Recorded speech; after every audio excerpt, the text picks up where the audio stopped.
Welcome to the Tech Egg. Don't get scrambled. Enjoy the video. In this video, I will explain how to make gummy candy with gelatin.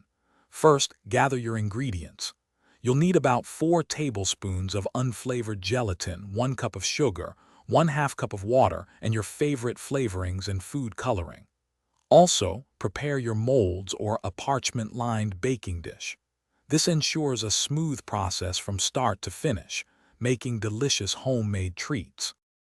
Next, bloom your gelatin. Sprinkle the 4 tablespoons of gelatin over 1/2 cup of cold water in a saucepan and let it sit for 5 minutes.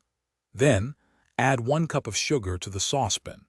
Gently heat the mixture over low heat, stirring constantly until the sugar fully dissolves.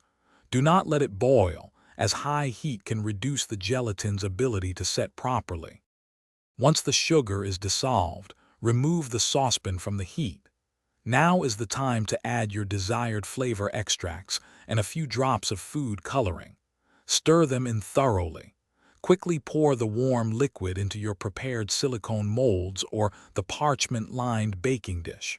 You'll want to work swiftly, as the mixture will begin to thicken as it cools. Finally, place your molds or baking dish into the refrigerator. Allow the gummies to chill for a minimum of 2 to 3 hours, or until they are completely firm. Once set, carefully unmold them or cut the slab into your preferred shapes. Store your delightful homemade gummy candies in an airtight container at room temperature for up to 2 weeks. Enjoy your sweet creations. Thanks for watching. Consider subscribing if I helped unscramble your problems.